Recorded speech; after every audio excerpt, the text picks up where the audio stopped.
नाज़रीन, आपाशी अमलदारनि हिन साल सिंध में महाबोड जे ख़दशे खे रद्द कंदे इम्कान ॾेखारियो आहे त सिंध में बोड जो पहिरियों वहिकिरो वधि में वधि 5 खां 6 लख क्यूसेक ताईं पहुची सघे थो। उन हवाले सां पेश आहे इरफान अली बुघियो जी रिपोर्ट। पाणी माहिरनि पारां हिन साल सिंध में महाबोड अचण वारा अंदेशा ॾेखारण बाद ख़ौफ़ हिरास वारी सूरत हाल पैदा थी वई आहे।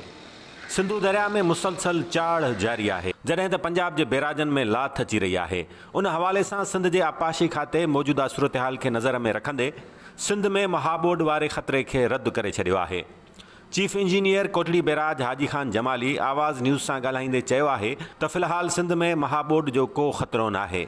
सिंध में बोड जो पहिरियों वहिकिरो वधि में वधि 5 खां 6 लख क्यूसेक ताईं पहुची सघे थो।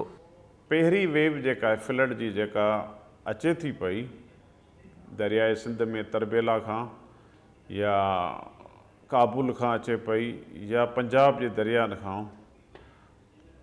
उन जो टोटल अंदाज़ो गुड्डू बैराज ते जेको आहे 5 खां 6 लख बीहंदो। पहिरीं वेव जेका अचे पई असां वटि, पोयां दरिया लहणु शुरू थी विया आहिनि हलिया। तरबेल ते दरिया सिंध लथो आहे, काबुल दरिया लही वियो आहे।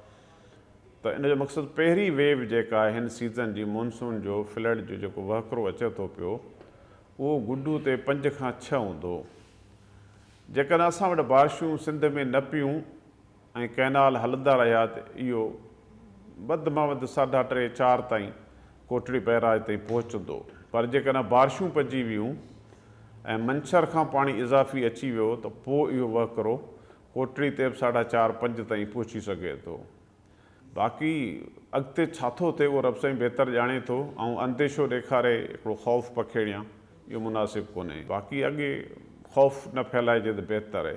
बलोचिस्तान में पियल ज़ोरदार बरसातुनि बाद गुज़िरियल साल वांगुरु बलोचिस्तान जो उहो बरसाती पाणी सिंधु दरिया जे साॼे पासे वारनि ज़िलनि कंबर, शहदाद कोट, दादू ऐं जामशोरे में अचिणो आहे।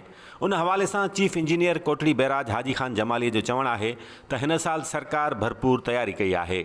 उम्मीद आहे त हाणे गुज़िरियल साल जहिड़ी सूरत हाल पैदा न थींदी। सर, बरसातुनि जो पाणी त ख़ैर हाणे बलोचिस्तान मां अचणु शुरू थी चुको आहे। मंछर जी लेवल वधंदी पई वञे, 111 ते पहुती आहे।